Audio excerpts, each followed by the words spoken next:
Everything's working correctly. Takes a bit for it to do what it's supposed to do.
Hello, everybody. Welcome to the Office Alley. I am your host, Mr. Frederick Beatty, and I want to welcome you guys to another broadcast. First of all, thank you guys for tuning in to us and watching us. You guys could have been anywhere else, but you guys are right here, rocking out with us, and I most definitely appreciate that. Most definitely want you guys to continue to follow us on all our social media platforms: Facebook, Instagram, LinkedIn. Like and subscribe to our YouTube channel. Follow us on our website, www.trailblazersradio.net, and make sure you follow, make sure you tapped into us, and make sure you're following all of our hosts. Quentin Jones, Coco Fenton, Latanya Harris Gooden. Make sure you've tapping in with us as well, because we got some great content coming for you guys down the pike, man. And 2023 is going to be a great year for us. So make sure you stay tapped into us with that. And also the song you just heard, that song, that is our theme. That is our theme music. That is our intro. That is everything. That was produced by my cousin Nubia, who's a great producer, great track maker. So make sure you guys check her out on her social media, on Instagram at Nubia Niles. Man, she's got some great music, guys. Now that all that's out of the way, I want to introduce you to the person that I had, the person of the hour that I have tonight. This young lady right here needs no introduction, but I'm going to give her the best one that I know that I can. I met this young lady in a clubhouse room with Miss Annette Williams. We had a nice discussion about her book, and we talked a little bit about her writing journey a little bit, and we're going to talk about that tonight. So, ladies and gentlemen, I want to welcome Miss Sharon Rand to the Author's Alley. Hello, Miss Rand. How are you? I'm good. How are you, Mr. Bailey? Doing well, thank you. Doing well, thank you. Glad I am appreciative that you're taking your time out of a Friday night to be here with us. So I do appreciate that. So thank you so much for that. You're welcome. It's an honor. Oh, thank you by honoring us by being here. So I appreciate that. So I want to go ahead and jump into this right away, just to kind of number one, be respectful of your time and things of that nature. So for you, when did the love of writing begin for you? Was it during your younger years or teenage years, or did it develop as an adult? It developed as an adult. I remember writing little poems and things for school, but the writing developed as an adult. I started journaling and just writing down my experiences of what my book talks about. And that's how I became, this is my first book, self published. And it all started like 20 years ago, about 20 years ago. Wow, 20 year journey that culminated into this. Yes. Now, what now you're writing it. Was it now was you inspired by any particular author, or was it just something that you really want to do? It was inspired by life experiences. I would get upset about things, or get distraught or excited, or different things would happen in my life, and I would just write it down in journals. And um, someone, Dr. Annette West, who how we got introduced, said, "Put all that in a book.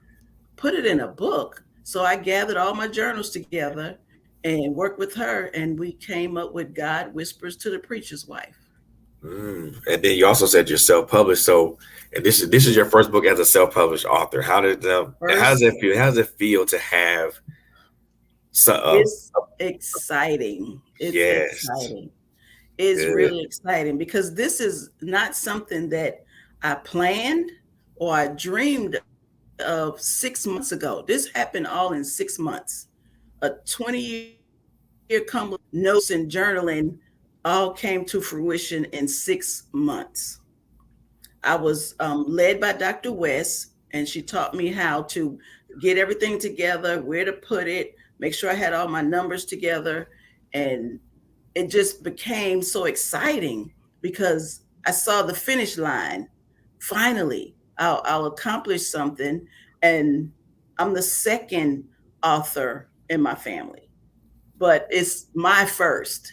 So I'm excited about that. Wow. So I could tell the excitement in your voice would, Yes. and I'm pretty sure the excitement even you were even more excited when you finally saw the completed product in your hand. Yes, yes. Let me just grab it right quick. Man, it feels And good to have the completed product in your it hand, isn't it? does. It does. I felt excited when I got the box of books. You order the ones to sell, and I didn't open it for about 3 days because I was so excited that I couldn't believe it. I couldn't believe it. And so I finally opened it. I had a book signing. I had a book launch. All of this in 6 months. Wow. You had your first book signing. How was that experience for you? It was great. I felt like I was on the red carpet. I felt special, and my family joined in. And I think the most exciting part of that day is my husband came in and said, "So what are you going to wear?"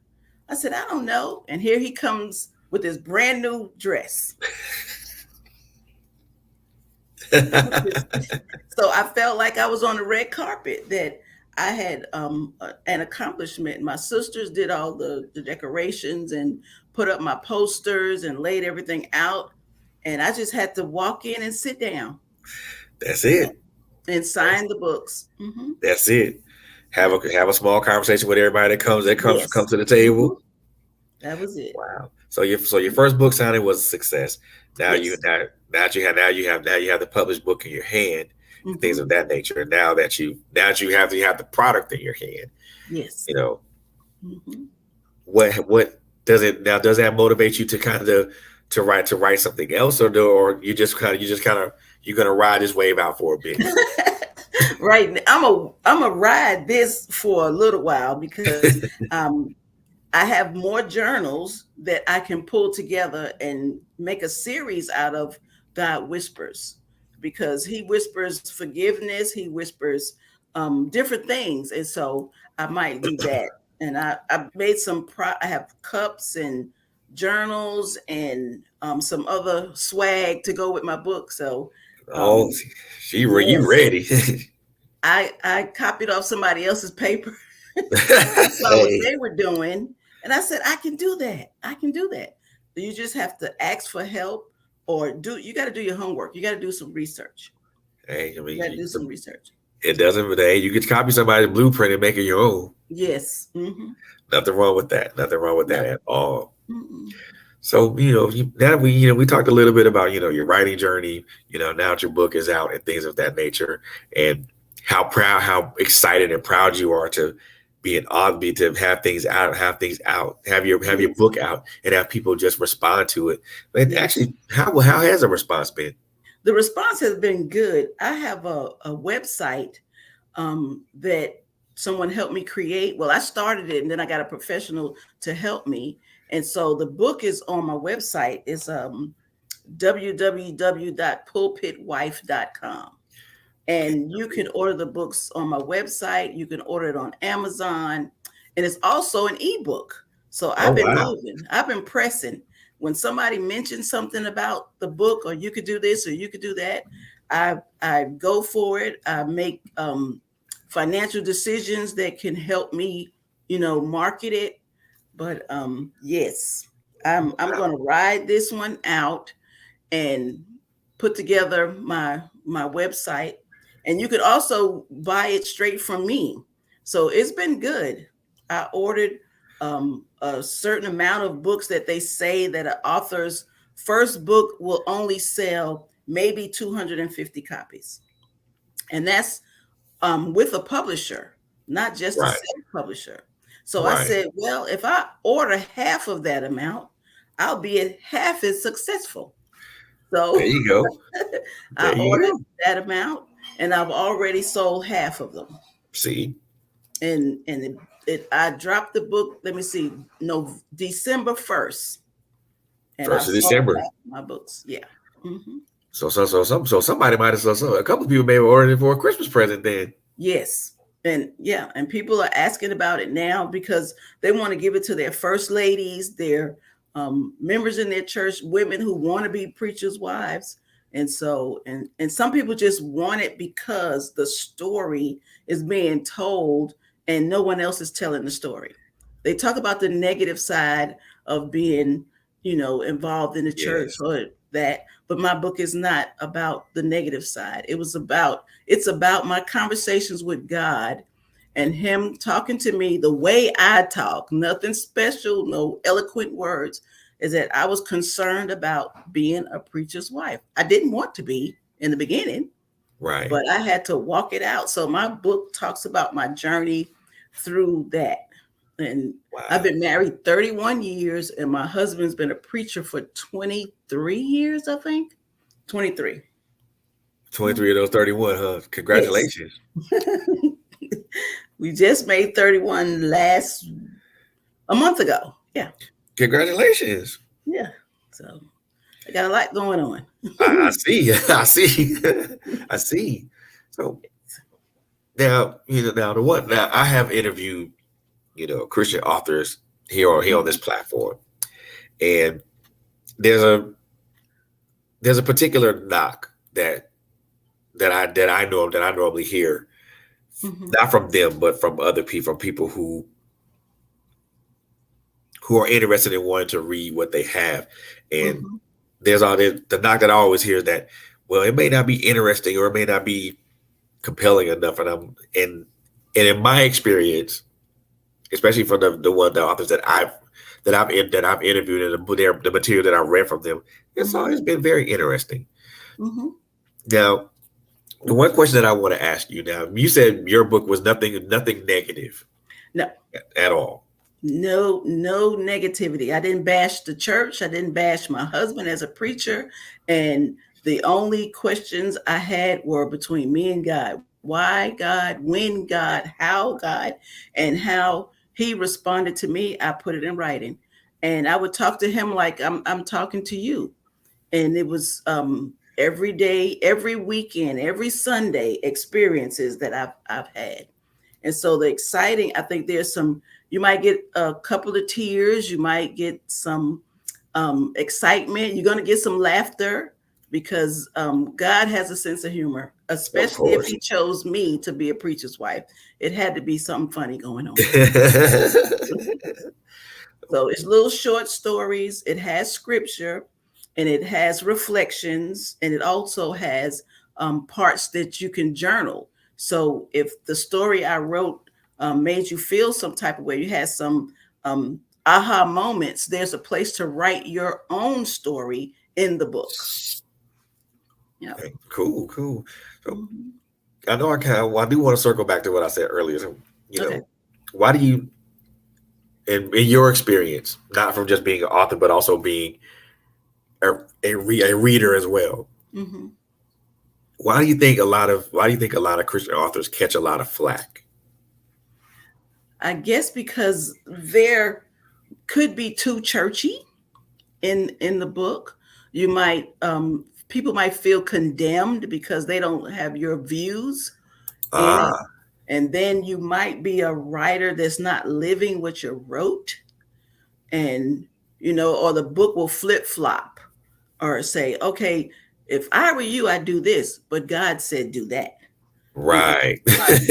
flopping, and you have to look at the person and the books that they wrote before they did the book or after. They call them self-help books. Some self-help books make you feel bad because this not helping me by telling me how bad I am. I Right. need to know, how can I do better. You don't have to keep reminding me of hell all the time. Exactly. Let me know the other side. So I think a lot of those self-help, and then this what's the word, common knowledge. A lot of them, you write things that people already know. Like if Right. I want to write about prayer, you can say I know everything there is to know about prayer. Right. Yeah.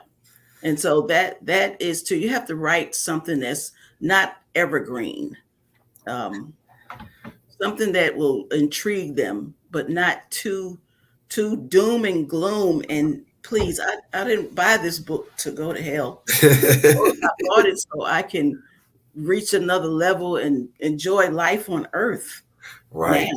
Yeah. Some of those books I read do have that damnation, hellfire, and brimstone. Like, oh, wait a Mhm. minute. Thought this was going to tell me how to reach higher heights or something. What's up Yes. with that? Yeah. And people stop reading in the middle of the book, or they'll go straight to the back of the book and say, let's see what the conclusion is. Yeah. Without reading the introduction. Yeah. Hmm. Wow, that's crazy. That's real crazy. And now we do share a common person, a person in common. We'll share commonality. And that's Miss Annette West.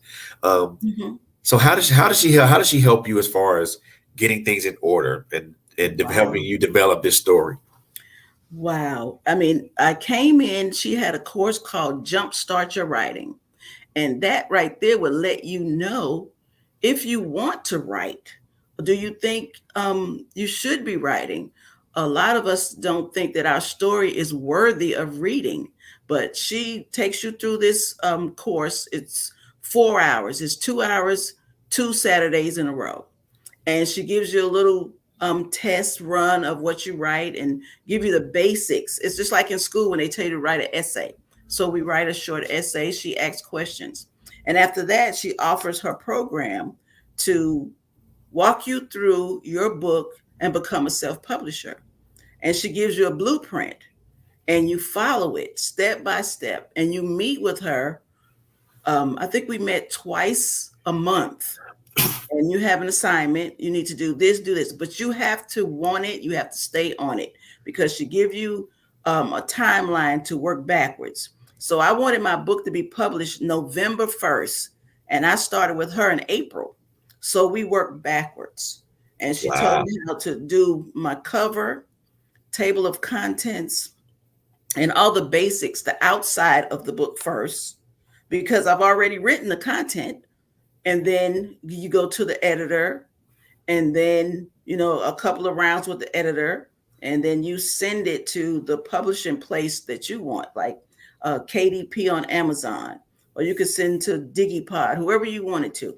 Right. And she lets you know the cost of each step as you go, getting your Library of Congress number, your copyright information, all that. She walks you step by step all the way through. And Wow. if you pay attention, you keep your deadlines, you'll make it. And she's right there for you. She didn't hesitate to answer any questions I had. Or if I say something, I told her I submitted the book. She said, no, no, no, it's not ready. It's not ready. But I used the wrong word. She thought I had clicked the button. before she got a chance to review it. So she was very helpful. And I mean, wow, she's introduced me to two other authors. So I'm also a co-author in an anthology called the 30 Daughters Devotional. And I'm Oh also wow. a co-author in a book that's going to Ghana. It's a testimonial of trials and tribulations that we have gone through to let those women know that in America we go through similar situations, and so Right.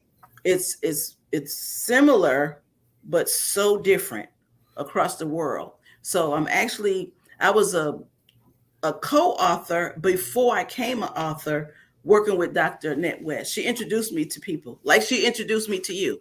Right. Mhm. Right. That's and yeah. I could tell. I could tell by the the way that you speak of her with such Mhm. reverence that she was very not only instrumental in helping you get you started, get your book out there, but also being that person that was instrumental with for you on every Yeah. step of the way. You know, I think it's important as Yes. a self-published author that you have those people around Mhm. you to be able to Yes. help you on that journey because being a Mhm. self-published author, because I'm one myself, is Mhm. you know It was not easy. nope. Nope. It's not for the faint of heart. Nope, it's not, because you want to throw in the towel, you want to give up. But if you have that person pushing you, and once you learn how to do it, you can teach someone else to do it. That's the good part about it. Oh You can yeah. tell them, no, don't do that. Nope, I think you need to do this. And if they stick with you, and Dr. Net is also a pastor as well. And so if most of the time God was in every conversation, Exactly. but she didn't push me. She didn't prod me. She didn't force me to do anything. I would call her. She said, "You've done that already?" I was excited that I had somebody that was walking this with me, because Oh I yeah. don't think I would have gotten this far if I didn't meet her. Right. I mean, Probably it was still be all in the perfect timing. Yep. Probably Mhm. still be in the inception stage. Like, yeah, I don't know if I want to do this or not. Yeah. What I'm gonna do with these journals? Just have a campfire or something. I don't know. She said, "Have a campfire." Yeah, but That I'm was. I'm excited. I It know. the I book can tell. I can tell. You know. it's not perfect, but it's great. Look. It's great. It doesn't have to be perfect for it to be great That's right. That's because because at the end of the day, the as long as the message right. Yeah. reaches someone. Hmm. I got a couple of phone calls from out of state of women that met my sisters and my stepdad, to tell me about the book, and they enjoyed it. And I have two, um, what do you call it when they write Reviews. reviews? I have two that I'm going to put in the book when I, you know, order the next set. There Mhm. you go. That's what's that will most definitely get people to buzzing on it though. Yeah, especially some previous authors that, yes, I'm excited still. Mhm. I know you are. I know you are because I mean, like I said, like we both confirmed that this Yes. self publishing journey is not for the faint of heart. No, no, no. It's like you go through these ups and these downs and these ebbs Hmm. and flows, especially when you're putting out books and then you're still writing content for other books. For other books. Hmm. And then you said then you're doing the marketing on your own, you're doing the promotions on Hmm. your own. You're Hmm. basically you're a one man or one woman One show. woman show. I know, and I've tried. I have tried. I haven't tried TikTok, but I try to do reels and Facebook posts and Instagram posts. And Yes. I have to remind myself that they might get tired of looking at it, but this is my job right now. I'm going to retire soon, and this is my new job. I'm going to promote my book Yep. and It is tell. very important. And I would say this to everybody that's listening or watching. It is very important to engage with people or your potential audience or your book. I know that I have been very much slacking on that, and I will admit that. But it is important for you to it is very important to engage with your audience, with potential readers on social media, Mhm. whether it's TikTok, whether it's Twitter, whether it's Facebook, whether it's Instagram, whether it's um, Snapchat, or wherever Mm-hmm. social medium you use, it's important to engage with those people. Mm-hmm. Yeah. And my people are preachers wise, and they are real sensitive, and they don't respond out loud well. Now, they'll click like and love and show emojis, but Right. very rarely will they post anything um, that would give someone else an idea of they're for or against something, because they have to maintain that for their husbands. Exactly. Because a Exactly. lot of Exactly. husbands probably said, no, don't buy that book because she's probably saying some stuff that you don't need to hear. Or I might encourage one of them to stand up a little bit taller, and the husband does not want want the woman to just follow him and not anyone else. So I know there's some stigmatism with it. But even Right. if they buy the ebook and read it privately, that they would get some encouragement or get stimulated to pray more or activate their it's a calling. It's not just, hey, you're going to be a preacher's wife. It don't, no. It has to be a calling, because I Right. would have talked myself out of it. No. If you had another chance to do so. I would say, nope, wrong one. Not me. I mean, I mean, and again, I think that's a job in and of itself, Mm-hmm. because of the I would think the enormous amount of responsibilities that go with that. Yes. Not only are you, you're the second, you're probably the second. I won't even say probably, you're the second point of contact for people. Yes. Mm-hmm. Mm-hmm. And then sometimes you're probably you're something, and in some cases you're the only point of contact Mm-hmm. for some And, people. yeah. And you have to be that, you can't be that glass figurine that sits on the shelf that nobody can touch, that nobody can talk to. And that's I didn't want. I want to be approachable. I want the young people, the older people, all of them to be able to talk to me. And I said, oh, that's the first lady. We can't touch her. She's untouchable. We can't talk to her. She's all Wow. up there like that. No, ma'am. Wait a minute. It's not all. There's people that still act that way. Yes. The matching hat, shoes, the bling is like, no, I am walking in my essence of preacherisms. No, In other but you words, don't can't touch reach me. the people. Wow. So basically, you're just there for show, but you don't want to make yourself accessible to people. No. And that's not what I wanted. So that's what I wrote about, because when those things would happen to me, I said, Lord, no. Uh-uh. How can I help someone if you feel like you can't speak to me because you think I'm all high and mighty, or I might know more scripture than you? I didn't read the Bible from the front to the back. Matter of fact, I wasn't even going to church until I met my husband. So I'm just like you. I'm learning every day. I just sit in the front. That's all. Exactly. I'm just that person that sits in the front. That's it. I'm just that person that's sitting in the front. Yeah. And Now, that's my story for, yeah. how important is it as a first lady to be approachable, to be touchable, to be a point of sometimes the only point of contact for people? How important is that for you for people to be able to reach out and say, hey, I can touch her, I can speak to her, I Mhm. can have a conversation with her? To me, that's very important. It's very important, because the pastor, the preacher cannot get to everyone. And some young women, older women, children, some young men, they don't feel like they can talk to the pastor. They need that next person. So I like to call the first lady the leading lady, because she has to be able to lead the flock as well. Those stragglers, the one that feel like they don't have enough courage to go to the front of the church or shake the pastor's hand. I don't want to just be standing there all frigid and they walk by and Right. they're hurting. So it's important that somebody could come up to me and ask a question, even if it's simple as what time is Sunday school, or how are you doing today? Because there's so many people sitting in church hurting. They might not be crying because of the spirit hit them. They might be crying for some other reason. And and you have to feel that. The spirit has to connect. And so it's important that she's not just a showpiece, that trophy wife. No, Wow. Whew.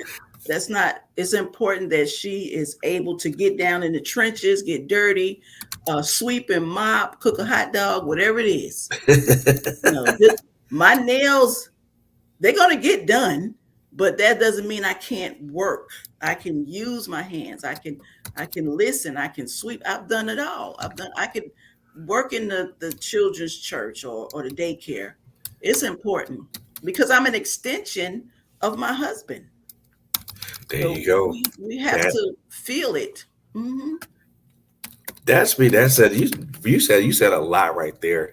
To to be affable, to be approachable, to be touchable, to be Hmm. someone that's that second person that you can talk to just in case someone is not really up to or nearly is apprehensive about speaking to the pastor or something like that. That is important. Yes. You know. Yeah. There's boundaries. I know my boundaries. I Right. know when Right. I need to say, I think you need to go talk to the deacon, not me. Exactly. We have boundaries. But there are a lot of young people, young women that need direction, and they look at the pastor's wife as a role model in the community, because there's no Michelle Obama walking down our streets. There's no Condoleezza Rice, or um, uh, what's our vice president name? What's his? Kamala Harris. Kamala, Kamari, Kamala Harris. Kamala. Yep. Oh, forgive me, Jesus. These women are not walking up and down our streets. So the leaders in the community, the lawyers, the doctors, the preacher's wife, us women like that are who they see. So there's a standard. Not perfect. I wear tennis shoes just about every day. You see it, my hair is not all prim and prissy all the time. And I want to be common to them, Right. with boundaries. There's There you boundaries. go. I like that. Mhm. Common to people, common but with boundaries. Yes, I like common that. with boundaries. Hmm. So let's talk a little bit about that your journey as a preacher's wife, and we'll also talk about how this translates to your book. You Yes. know, I know that that you're, as we talked about, we are, everybody knows that you are the wife of a pastor, Hmm. and we talked about a little bit that in itself carries a lot of weight and a lot of responsibilities. Hmm. Probably a lot more than what we can discuss tonight. Yeah. Yeah. But you know, and you said it was something that you really didn't want to be No. No. initially. No. Um, Why not? well, me and my husband is like country mouse, city mouse. I was raised in New York, and he was raised here in Mississippi. So it had to be divine intervention to pull us together. So we know that had to be God right there to pull us together. And my life was, I was a New Yorker, and I did everything that New York did. I had some issues with addiction, and I'll say not homelessness, but hopelessness.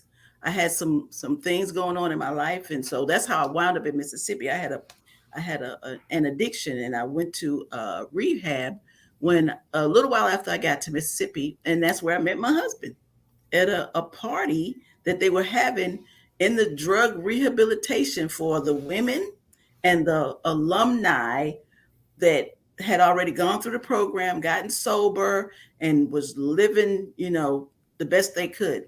And that's how we met. So I had no idea about preachers' wives, or church, or anything. I was a drug addict from New York City who was trying to get her life together and get right. And when I met my husband, he would take me to meetings. real nice, mannerable. He's a nice. He's not a country man, but he's yeah, he's a country man. I'll just put it like that. And it was like two opposites, and we came together, and he helped me stay sober long enough to accept Jesus Christ in my life. He wasn't a preacher when I met him. He was not. And we would go to church, and he said, "You know what? We need to get married." Why? He said, "Because the preacher always talking about we shacking." I said, "Okay, sure. I'm crazy. Why you want to marry me?" He said, "Don't worry about it. Don't worry about it." So we got married and started going to church. And I think we were married about 4 years. And we had children. And then one day I was the secretary in the church, and he came up to the front. You know how you come up to the front for prayer or to be baptized? He came up there, and I'm asking, so you come for prayer? He said, "No, I'm come for my calling. Jesus called me into the ministry." That just blew my mind. Bomb drop. Bomb drop. First of all, my vocabulary is not that good. That's all right. I use smaller words instead of big words. My vocabulary, my attitude, everything about what a preacher wife is not. That's what I was. And I'm like, "Why, Lord?" And that's when I start writing. Why? What are you doing? I rebelled for a whole year. I would do anything and everything to change his mind. Nope. You Anyway, want to get up out of that for real. You want to get up out of that for real. because I wasn't ready to be what I saw my stepmother and other women. I didn't want to be that with the outfits and the sitting there all pressed together like they were scared to breathe, and they didn't say anything. They didn't teach any classes. They didn't do anything. They just sat there, and I didn't want to be that. Wow. I didn't want to change my friends. I didn't want to be looked at as trying to be perfect. I want to just be raggedy me. That's what I wanted. But that's not what God wanted. Nope. And that's when I started writing, because every day I would ask God, "Why did you do this to me?" Just flat out ask why. Yeah. Yeah. You know, I ain't too rap tight, guy. You really want me to do this right now? You really want me to be here right now? And I think I got a chapter in here that says, "Who signed me up for this?" She said, "Who signed me up for this?" I think it's something like that. Let me see. I think it is. Yeah. Chapter 3. Who signed me up for this? And I wrote about that. I'm like, and then the stories in the Bible that relate to my situation, like Joseph, his brothers didn't like him, threw him in the well, then sold him, and then he became all that, and they had to go back and ask him. And that's how I felt. Like, come on now, I didn't ask for this job. Who signed me up for this? Yeah. You read the job description and you look at you like, this don't match. And that's how it started.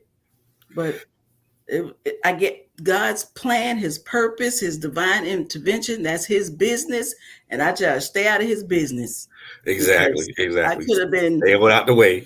I could have been a drug addict, still in New York, maybe deceased, maybe not, but hopeless and helpless, homeless. I could have been all that, but right, it was something else he had. So once I realized that this is what he wants for me, I embraced it. After rebelling for a whole year. I mean, I was jacked up. Like, I tried, but my husband didn't give up on me. He didn't give up on me. And so now I'm with him. I support him. I went back to school. I got 2 degrees, working on a third one, working on a PhD, just so I can know when he opens that Bible and talk, and somebody asks me about the scripture or something, that I can relate. I don't want to be like, "I don't know where Genesis is." What you mean? Genesis, what? What is that? So I went back to school so I can support him and be there. And we're a package deal, but I'm not the first lady that don't know anything. Right. And I don't try to be the pastor. I don't try to be the leader. I stay in my lane. But There you go. I'm gonna back them up if they say, "Well, what scripture is that?" And if I know it, I'm gonna raise my hand. There you go. Mm-hmm. Yeah, Then when you said that rebelling for a whole year, I'm like, she did that for a whole year. a I year. probably would have lasted a month. He didn't give up on me. I was just terrible. Like, God, you Mhm. really want me to do this? I mean, I'm asking you again because I mean, I see the job description. I'm looking at me and though they don't match. It don't matter. It was preacher's wife or back to New York drug addict. But This I or that, right? expedited. It's this or that. Hey, what you was doing before wasn't that great, Sharon. So come on, it could have been worse, you know. Take a But chance already. yes, I made it out of the Bronx, so leave me alone. Exactly. Anybody that can Yeah. make it out to BX is a okay in my book. Yes, but I'm glad I submitted to God and submissive to my husband. But he respects the difference, and I respect his leader. I mean, he's awesome. He's a provider, and it's better than what I was. No, What you were dealing mm-mm. with initially. Yes, yes.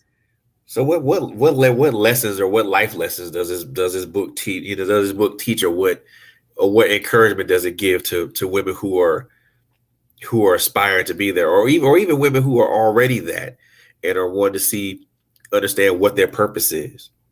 Okay, this book will inspire them to pray more with power, not just those little bitty prayers. If God put you in a position that was preordained for you, you're going to have to pray your way through. This book will inspire them to go through some of the things they're going through and come out on top because it could be worse. It will inspire them to respect themselves, respect their husbands, respect the church, and also give God honor because you could have been married to somebody who was somebody else. But it Right, lets women know that these things are happening to us, around us, but we have to push through and let other women know it's okay. It's okay because we're still human. We're going to cry. We're going to laugh. We're going to be upset. We're not going to like everything that happens to us. So it inspires preachers' wives and future preachers' wives to walk it out, to walk it out. put on That's the it. run, put on the walking shoes, and let's go. And walk it out. And if it's not for you, God will let you know. You're not supposed to stay in a relationship where you're getting abused, whether you're a preacher wife or not. Or Right, if you are not going to obey to the level of being complete as a married couple, don't. If you still gonna go out and do your thing and clubbing and that's not what he wants or it's against what the church believes, get out. Don't stay in it and play with it. Don't play with it because God ain't playing. man. Man, you know He ain't what? playing. I've seen that happen a couple times. You, Mm-hmm. you do that just for the prestige or the clout, and then Mm-hmm. it backfires. It backfires. You wind up with zero, and then your name is scandalized because some of these things are workable. You can work through it. You Right. can. And if it's counseling that you need or a restart, look, forgiveness, all that, but it can be done. You don't have to sit in it and not share it. So they should share their story with somebody. That's it. I love that. I love that because that's relevant, Mm-hmm. especially in the world we live in at this point, Mm-hmm. this juncture. Yeah. You know, No. we Yeah. need And we need more time. We need more of those types of stories. yes. Things that can inspire us, Mm-hmm. or better yet, kind of call us to an action, or better yet, something Yes. that'll just make us look at ourselves as like, hey, Yeah. this this ain't who you supposed to be. Yeah. Look in the mirror. Yeah. You got to make a decision because you can't play both sides because it'll catch up to you. And Yeah, if you want to be true to yourself, it'll catch up to you. I am a Christian life coach, and I love talking to women. I mean, not telling them what to do, not prescribing medication, not telling them to leave their husbands. What do you want? What do you want at the end of the day? How do you want to feel? And what are you going to do to get to that point? That's it. Something Mhm. that I like how you put that. And I like how you said it because to me that the one word that comes to mind is accountability. Yes. Hmm. What do you want? Hmm. And, and where well, and one thing I've said to people, okay, if you ain't gonna be accountable on earth, God gonna hold you accountable when you get up there. Yeah, yep. If you're a believer, you okay. Don't play with God because I tried for a whole year. Got whooped up. Probably more than whooped. Probably had more than one or two stern Oh talking yes, to. and that's worse than a mama whooping. I don't care how many switches coming. That Jesus whooping is tough because it's a mental thing. And Man, you look, know I when know they you don't say, want to do this, but I'm gonna throw you in here. I'm gonna throw you off the deep end anyway. Sink or swim. that's it. You gotta be ready. Oh, sure. Well, if you ain't Mhm. ready, he'll make sure that you are ready. Yes, but You know, I see the my good days outweigh my bad days. And indeed, yeah. indeed. And Hmm. I think this is going to be important for a lot of younger women, and also women who are already wives to pastors Hmm. or ministers. Because Hmm. it's kind of if I'm thinking about this right, it kind of gives them. It's not necessarily a blueprint, Hmm. but it's kind of like that a gentle guide, so to Yes. speak. Yes. And some of their stories might be exactly the same as Exactly. mine, but their ending might have been different, or the dates, times, and places, but the same feelings. Everybody wants to be loved and appreciated. And sometimes as a pastor's wife, you sharing your husband with 50, 60, 300, 1,000 other people. You gotta stand firm against all those hugs and accolades and gifts. When they look at you like, you We have don't to care. be able to stand Yeah, and smile and keep going. You have to be able because to because hold there's a up. lot with that. There's Yeah. a lot that goes with that because he's like Oh, you have to overlook fellowship. or have overlook stuff. Hmm. And I'm like, Yeah. how And can somebody just do that and just sit there and just be like, it's okay?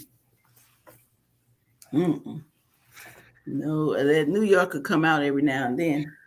And you're gonna get a side eye. You're gonna get that side eye. It's saying that, okay, make sure God is with you before I get with you. Exactly. Because I've learned how to um, voice my concerns in a nice way. Right. That's not appropriate. And after a while you'll know, don't test me, don't push me, don't tease me, don't work that side of the sanctuary like that, because I'm okay with pulling you to the side and saying, are you okay? I'm not. I'm some Yeah, type of way and I need to talk about it. Mhm. that's that Bronx right there. So that's that Bronx right there. I gotta ask you But this. From Bronx, New York to Mississippi, how how much of a culture shock was that for you? it was huge. It was huge. In the beginning, I was still numb because when I got off the plane, I probably was like high as a kite when I got off the plane. So by the time I sobered up and realized where I was and that everything turned dark at 10 o'clock, everybody got up at 5 o'clock. And I came to my father's house, and he was a pastor of a church. And so he had his wife and three daughters. I didn't fit the mold at all. So it was definitely a culture shock. Getting up, going to church, sometimes 4 times a week, um, we always had to go to the beauty shop and be dressed alike, and we had the Bible study every day. And then I came here maybe weighing 100 pounds.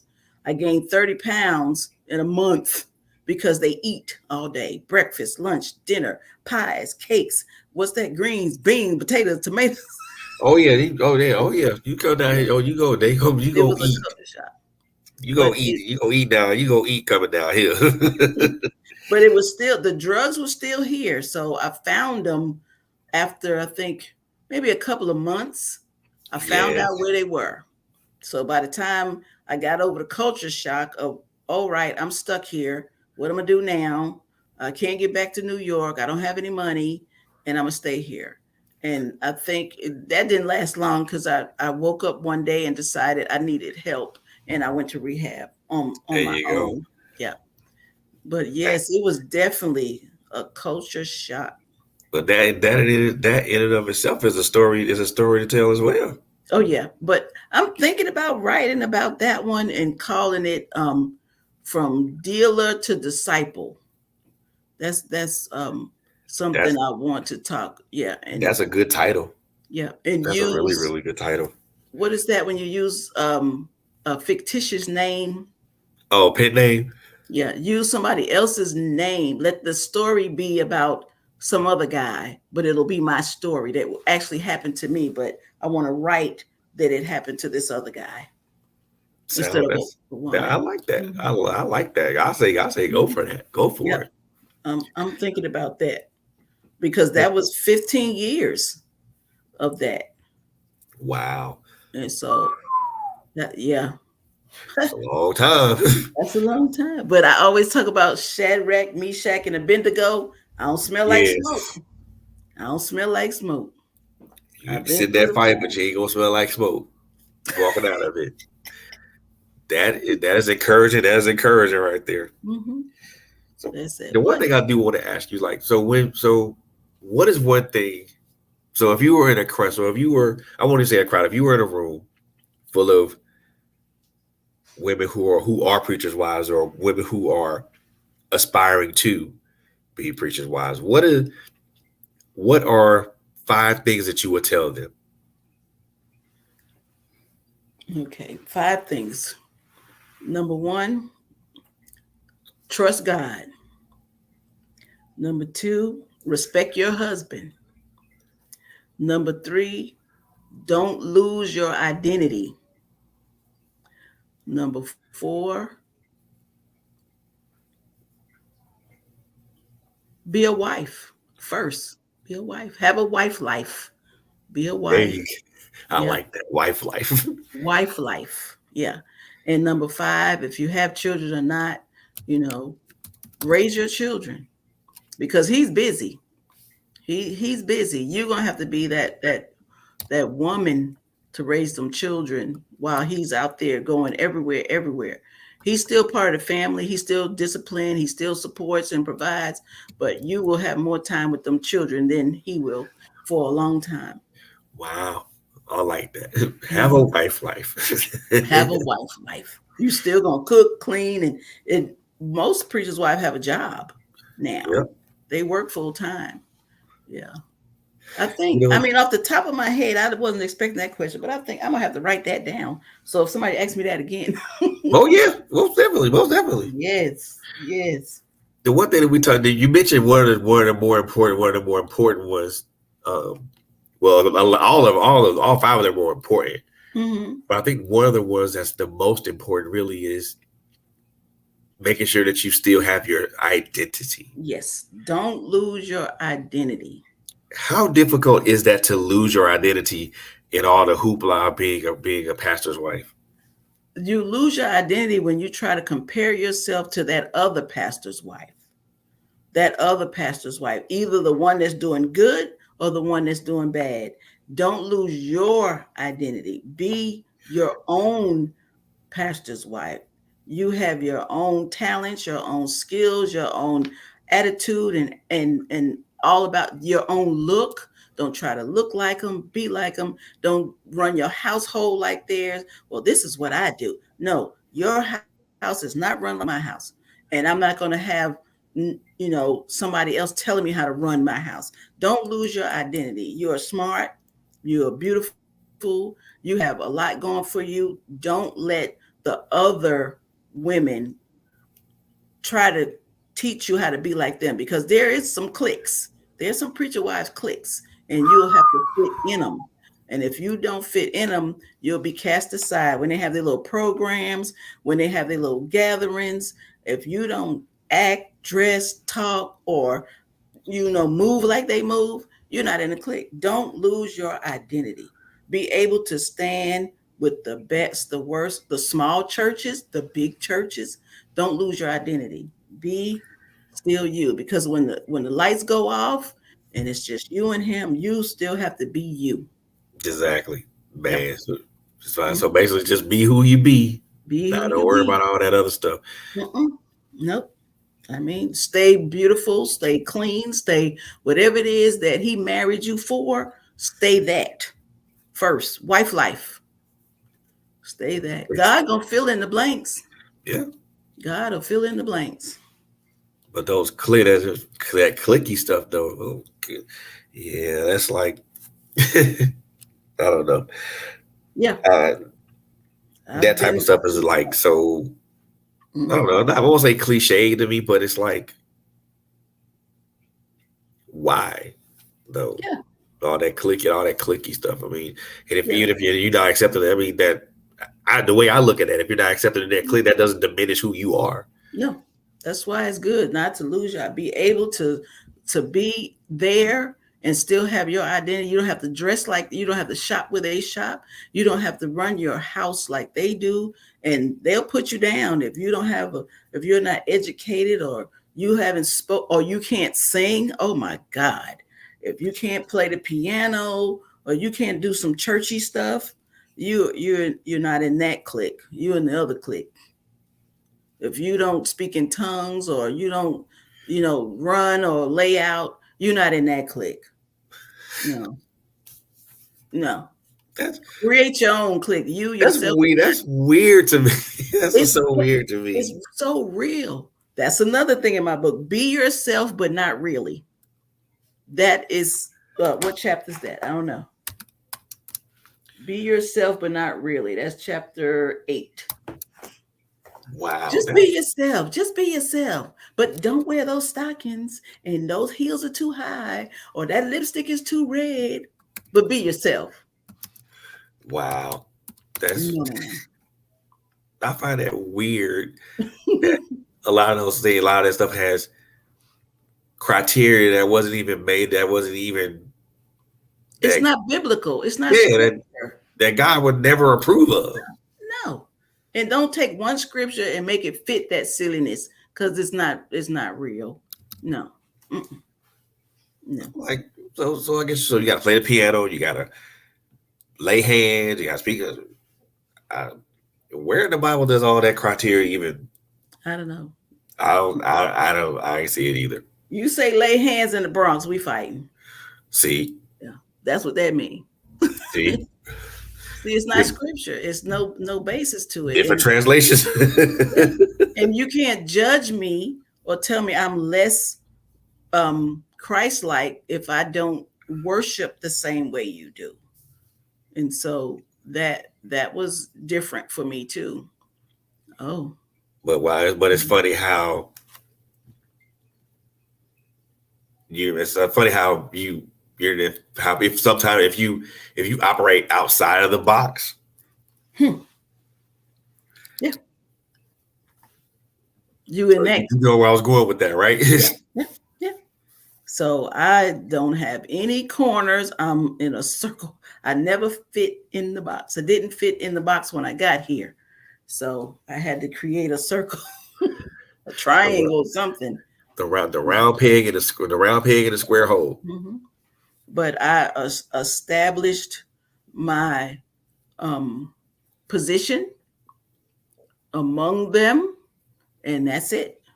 There And you I, go. I yeah, And you can stand on your own. You can stand on your own too, that's right. without having anybody to Hmm. give you a yay or nay. Yep, that's it.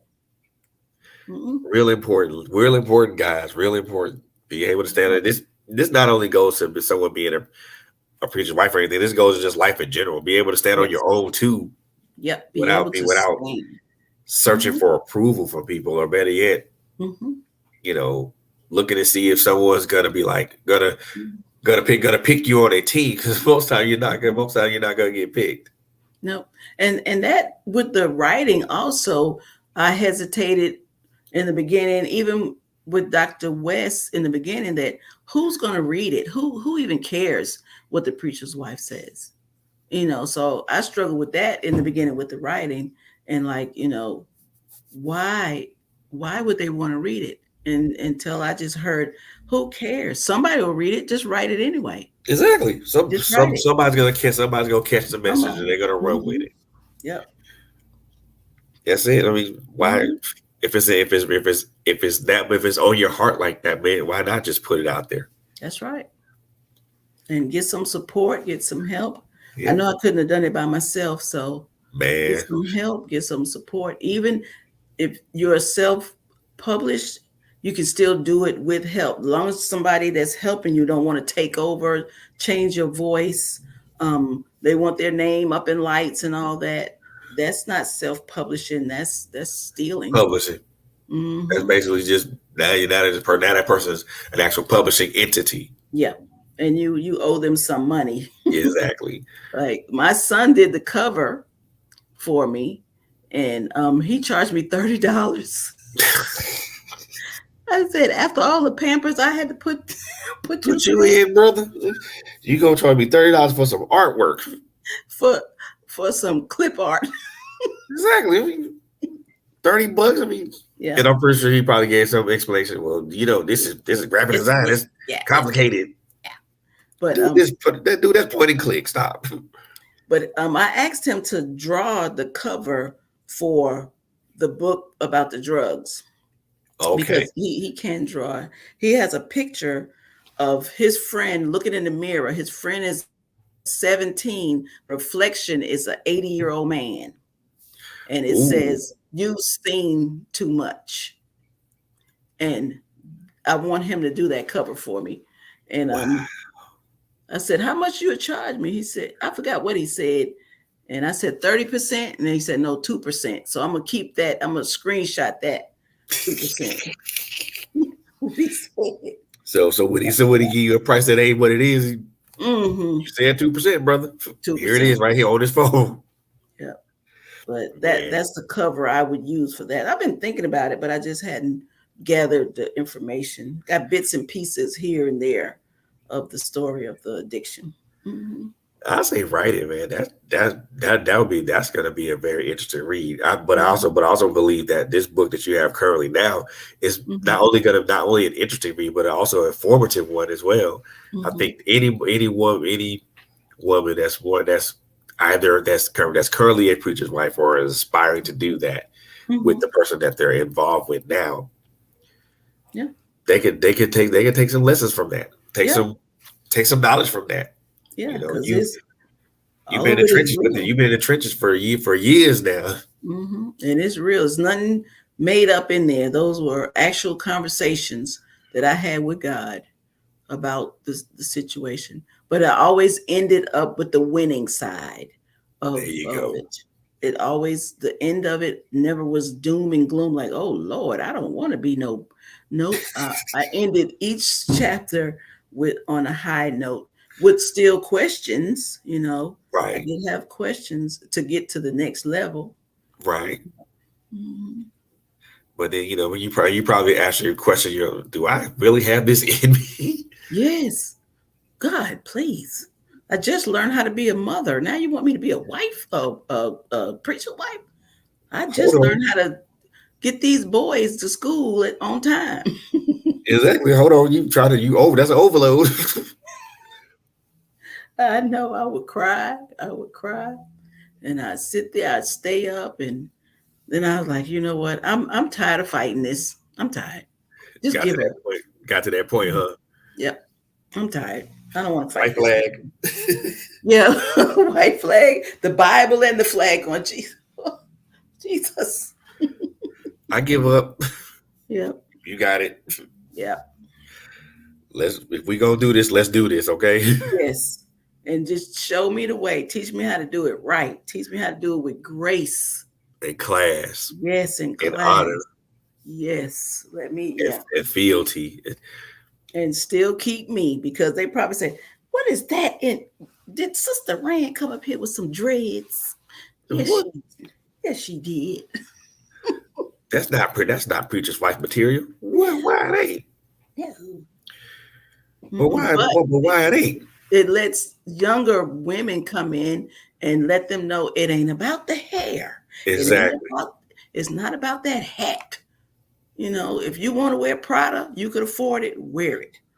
But if you start mimicking those other ones and dressing and looking, you will lose yourself. You will have nothing that's yours. Exactly. You're gonna lose yourself in the substance of obtaining things and Yeah. not Mm-hmm. and not Yeah. being not being not the substance of being who you are. Mm-hmm.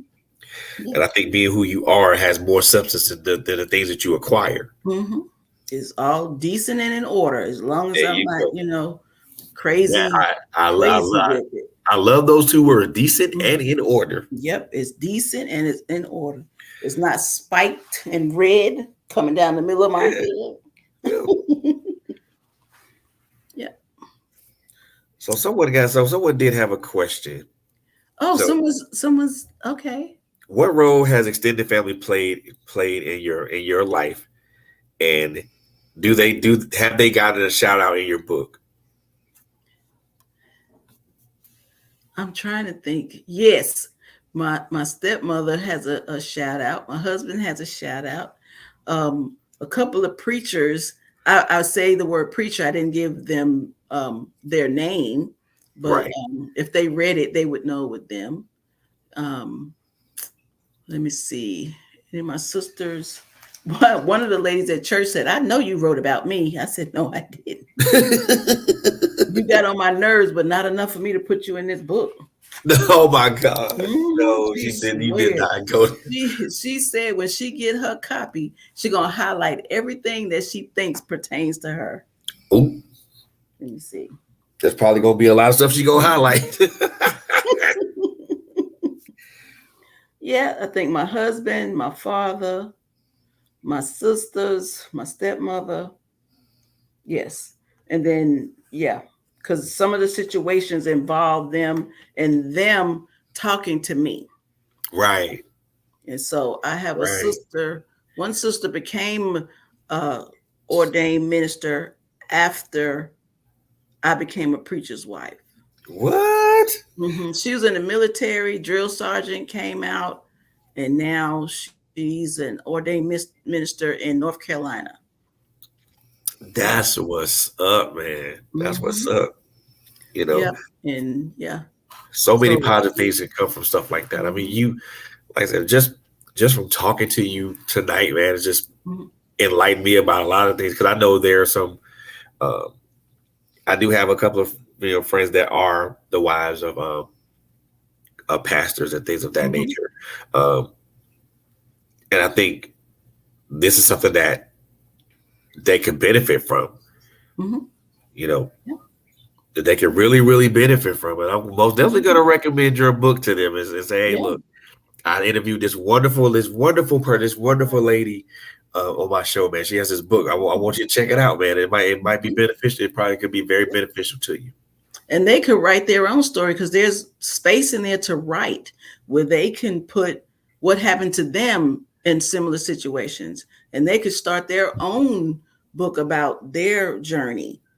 And the name of my company is Sharon's Journey, and it includes being in New York and here as a preacher's wife. So I kind of combined them into one business so I can reach more than just the preacher's wife. I'm just getting started, so but I'm Starting working with towards you are getting people wow. together. You're on a great path. I'll say that. Mhm. Thank you, thank you. You know, it Yes. takes a lot for a person to come from one end of the extreme and get to us so get to the place that you are Hmm. now. Yeah. And I consider it as a second chance. You know, people say God gave me a second chance. He gave me 3, 4, 7, 9. I don't know how many, A bunch. and a bunch. And once you get that that passion and that energy back that you from your first love of what you know that's really deep down inside of you, you can go with it. You Exactly. can go with it, but you have to find it. You have to, you know, um, find it, and then like a cocoon, what do you call it with the butterfly? A You're cocoon. slimy, grummy, and then you Yeah, got to let that the right there, butterfly that's out. all the nasty Mhm. stuff. Yeah, let it out. You don't already been through it. No, you don't have to go back to it, but remember where you came from, That's and it. express That's it, tell it. So hopefully, I hope they do get it and they enjoy it, and they realize that they're not alone. That yes, somebody else has gone through it, or if it's worse or better, or if you feel it getting to that, you know what to do. You there know you go. where to go. That's what, and that is of import. That is Yep. You, a you very know big import. So You know where to find it in the scripture. there Just you go. change the name. You might not, you might be Deborah, you might be Ruth, you might be whatever one of them ladies in there. Yeah, put yourself in that position. Yep. Naomi, whoever, just put yourself in that position and see if God brought them through, he can get you through it too. Whew. Won't he do it? Won't he? Won't he do Won't he do it? it? So Sharon, I'm gonna give you this opportunity right now to give yourself a shameless plug. I want you to tell everybody in our from our listening and viewing audience, who you are, the name of your book, where they can find that book at, and um, if you have like a positive word Okay. to say to our audience, um, I'm gonna this is your opportunity to do that right now.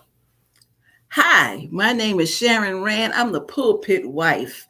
I am the author of God Whispers to the Preacher's Wife, and I'm the co-author of the 30 Daughters devotional and also a testimonial going to Ghana. I have a website, www.pulpitwife.com, where I offer coaching, Christian wife life coaching. I have a course that's available in January, where I talk about prayer, the epic prayer model: pray with expectancy, with purpose, and consistency. And I would love to sit down and talk with you about preachers' wives and the expectations of what God has predestined you to do. And I'm excited about this journey in my life. And you are welcome to contact me at my website. There's a link for you to send a message about a free consultation, and it's www.pulpitwife.com. I am on Instagram, Pulpit Wife. I'm on Facebook, Pulpit Wife, and I'm on Twitter, The Pulpit Wife. So that's a big title for a little woman, but I am willing and ready to help you on your journey as a preacher's wife, and also as the preliminaries of being a self published author. And I would love to sit down and help you, inspire you, um, encourage you, stimulate you to continue to be who you are and not lose your identity. Stay true to yourself and trust God on everything. On Yes, everything. indeed. Yes, indeed. Man, I love that. I love that. I love that. So the last question I'm going to ask you before we conclude tonight is this is something that I always ask any guest that comes on. You know, we everybody knows that life's a marathon, right? Yes. But but we're all running. We're all running in different stages of that marathon. Some of Mhm. us could be at the beginning, to where we're just starting out.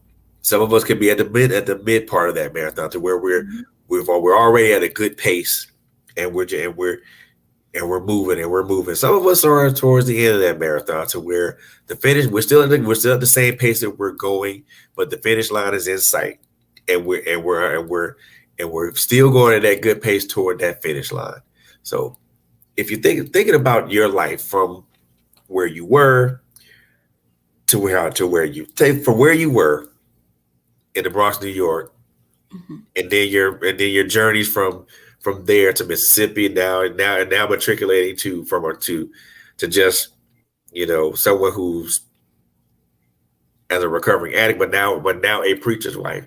Where do you see yourself in this particular marathon? Are you at the beginning of it? Or are you at the Mhm. middle part of it? Or are you steadily going toward the finish? I'm at the end of my beginning. That sounds strange. I have Actually, it don't sound strange. I've ended that. So that race has already been won. And now I'm beginning like a pass the baton, Oh yeah, a relay that race. relay. I'm in the relay. That hurdle, finished it, jumped it. And now the baton is passed in the relay to my new beginning. This is all new. This is the next phase of my life. And I'm not ashamed to say I'm 63 years old. And this is my beginning, my new birth, my rebirth, my revival, my regeneration. Once you find something that motivates you to move forward, move faster, move stronger, stronger than I've ever been. So I'm at the end of my beginning.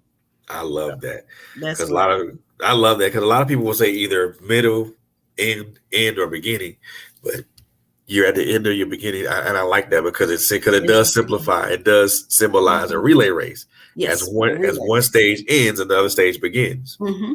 Yeah. I love that. That So, is yeah. so. That is so wonderful. I do love that so much. That is. Just let you know I'm still in that, but I will give you credit. I'm still in that, but I'm gonna give you credit first before I. But hey, there's always say, preacher wife once told me she was at the end of her beginning. And they go, what? What does that mean? Like, what are you talking about? Just pull it to the relay race, giving them example, give them a picture in their mind.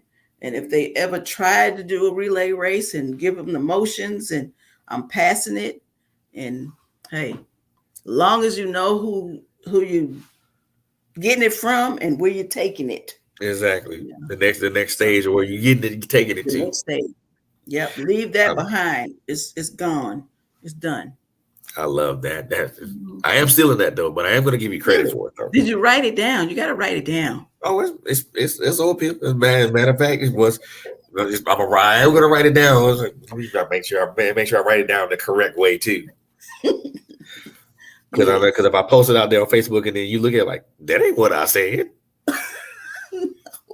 Nope. You use it however you want to, as long as they understand that the race is not given to the swift, it's given to the ones who endure. Door, You have to endure. And sometimes that's blood, sweat, and tears. You have man. to endure. Life is not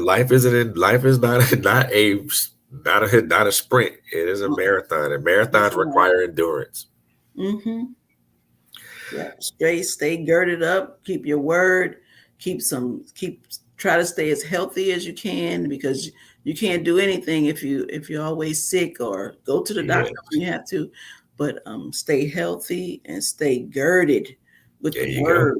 Hmm. Love that, man. I love that, man. Hmm. Miss Rand, I thoroughly enjoyed talking with you tonight. That's Um, good. That's good. this has been something that's been enlightening for me. Um, Good. as someone who again who interviews authors from a large variety Hmm. of disciplines. From I've spoken to historical fiction writers and stuff like that, and it always comes back to everybody's answers about where they how they're motivated to write it. Hmm. They all share a commonality of it.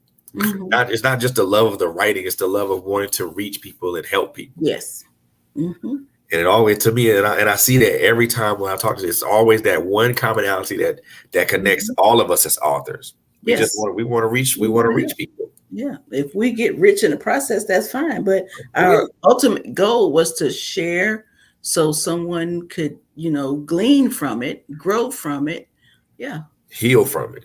Heal. Yes.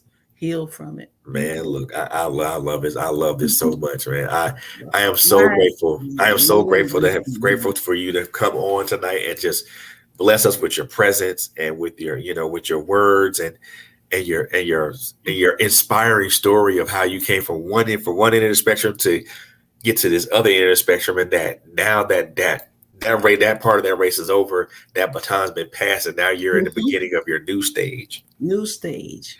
I And love, this I is going to love be that. some generational wealth. So my granddaughters can read this and see that their grandmother, she was a strong woman and that persevered and that kept pushing. And I am excited about doing this. This is my first podcast ever, my first Ooh, interview ever. And so congratulations! I'm You made it through. made it. I'm excited, and I can't wait to tell everybody that I was on the Trailblazer Radio, Hey, most and I will definitely, definitely most give definitely. a shout out Oh, to my I appreciate it, mhm, man. It's really it's mhm. this is not possible. This is not possible without you being here. You're the person of the hour right now. So this is not possible if you're not here.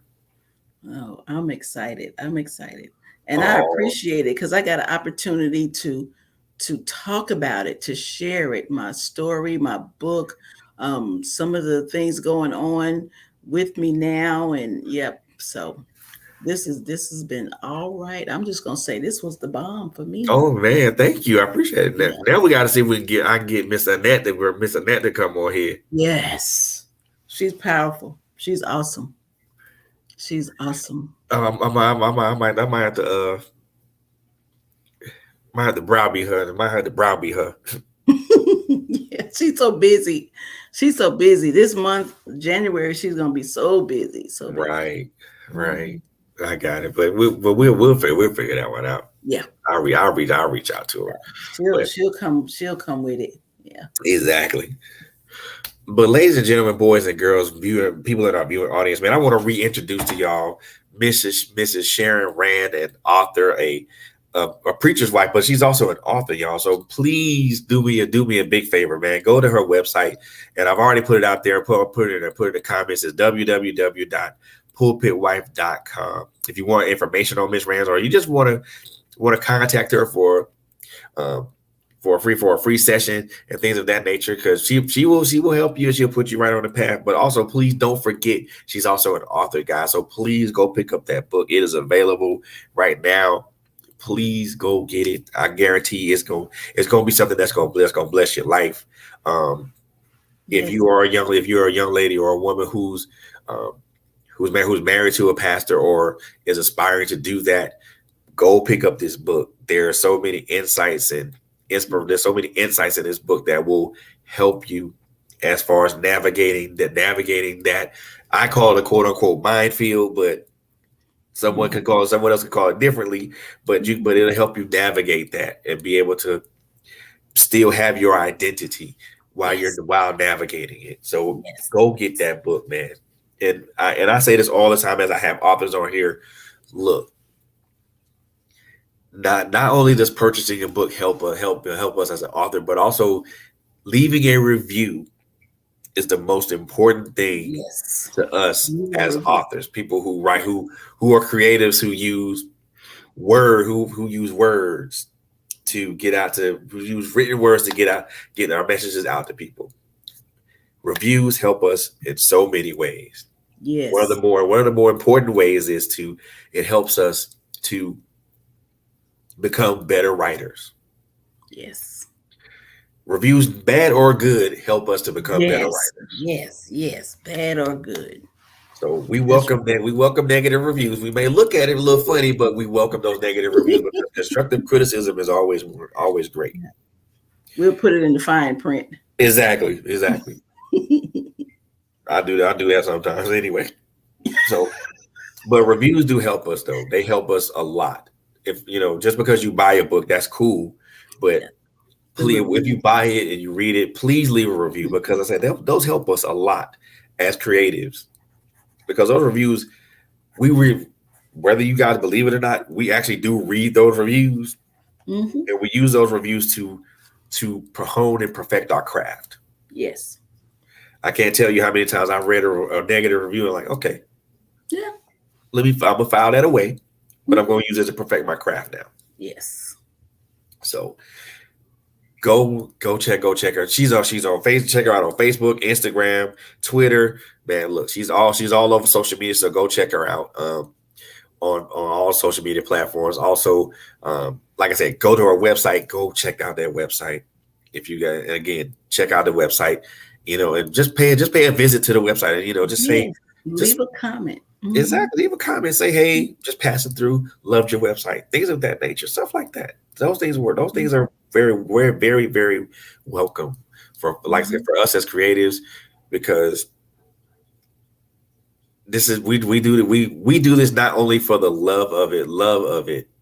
We do it more importantly, more for the love. We do it, one thing most important, for the love of it, but also with the purpose and the true mission of wanting to reach out to people, reach out and touch, and help change a life, whether it's with one word or one sentence or one paragraph at a time.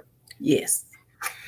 And for me, that's the greatest honor, to know that someone walks up to you and they say, you know, your story changed my life, or it had an impact on me that I thought it would never have. That's to for I think for me, and I know from Miss Sharon, that's the greatest compliment. That's right. That's true. I'll take that over, well, I do want money, but Yeah. that's a secondary thing. Yeah.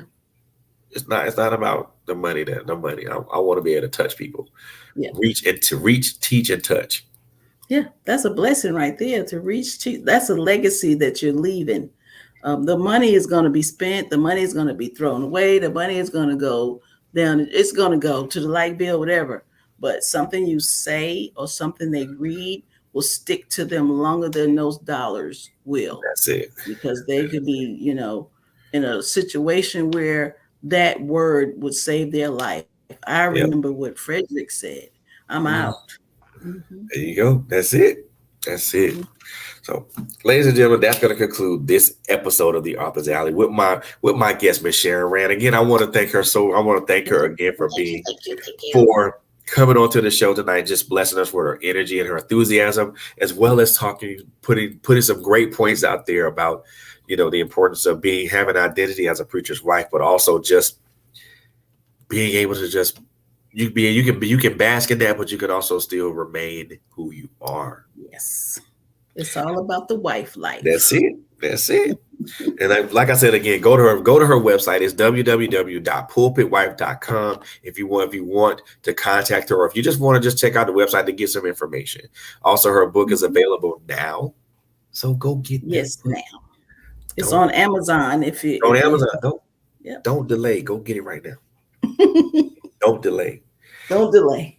I'll mail it to you. Sign it. I'll sign it. If you order it from my website, I'll sign it and send it. Did you hear that? Did you hear that? If you order it from our website, she will send it. Not only will you get the book, it will be a personalized copy. Yes. You can't go wrong with a personalized copy of a book in your hand, y'all. No. So when I get on Oprah, you can say, yes, I got her book. Exactly. Yeah, I got it. Well, I knew it before she came over, but that's all good. That's all well and good. But I got a signed copy before that. So that's right. That's my friend. What Oprah getting is something that I already had for a while. Well, yeah, that's going to conclude this episode of the Author's Alley, man. And again, I want you guys to continue to like and follow us on all our social media platforms: Facebook, Instagram, Twitter. We're also on LinkedIn. We're also on Twitch. Every time we stream, it's on Twitch. So check us out on Twitch. Also check out our YouTube channel. Please like and subscribe to the YouTube channel as well. We are all over social media, but we also have a website, which is www.trailblazersradio.net. So check us out there. There's a lot of information on the web on that website. Lets you know about who we are, and also some upcoming events and stuff that we got going on as well. So with that being said, I do want to make this one announcement before we sign off tonight. I am very, very proud to say that on Saturday, January 14th of 2023, I will be holding a book release event in Atlanta, Georgia, for the release of my new poetry book called How I See It: The Perspective Soul. That book that I'm doing a release event in Atlanta, January 14th, Saturday. That's a Saturday from 5 to 7, 5 p.m. to 7 p.m. There's information on my Facebook page. So if you guys check me out at Frederick Beatty on my Facebook page, you'll be able to see the event there. If you are local in the area, I would love for you to come out and come support. I would greatly appreciate that.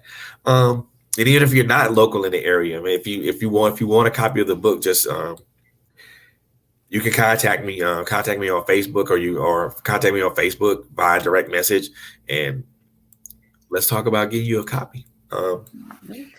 So I'm proud to say that book release event is going to happen. So if you guys are local, like I said, I put an event out already on Facebook about that. So if you guys are wanting to come to that event, make sure you respond into the event, please and thank you. Okay. So, but I'm very proud. I'm very proud to announce that. So this, and without saying a lot of words to it, this book of poetry is probably one of how can I say this? Probably one of my more. It's not bad.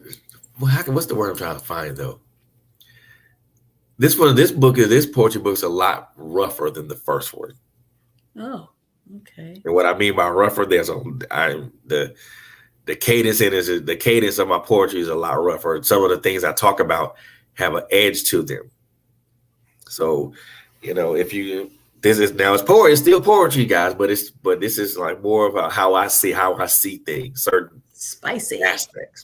aspects of life, okay. Relationships, things. If you come to the event, I most definitely am going to say, recite a piece or two from the book. So make sure you guys, if you guys are in the area, make sure you guys come out and support. I would most definitely appreciate that. And make sure that you continue. Make sure you follow all of us, all of our hosts on their respective social media platforms as well. I forgot to say that. I don't know what any other announcements that we have. I think I'm gonna have to confirm that, so I won't do that. But anyway, guys, and I'm being silly right now. Anyway, guys, that concludes this episode of the Author's Alley on Trailblazers Radio, man. Again, thank you to Sharon Rand for being here. Welcome. And blessing us with such a unique perspective on being a preacher's wife. I love it. I love it. I love it. Yes, I do. Thank you. You're very welcome. And as I always like to end every episode of the Author's Alley I put on here, I always want to throw these three things out here to everybody. So number one, take care of each other. Number two, love on each other. Last but most certainly not least, it is a very, very crazy world out here, y'all. So please, by all means, please be safe and be careful out there, y'all. Yes, we love y'all with the love of God. There's not a daggone thing you guys can do about that. And with that being said, we will see. The Author's Alley will see you guys next year with a new guest that I think you guys are gonna like, and you're probably gonna be intrigued by. But on that note, that's gonna end this episode. Once again, we thank y'all so very much for tuning in to us. We love y'all. We adore y'all. We appreciate you guys for listening and watching. So on that note, gonna see you guys later. Bye. Bye, y'all.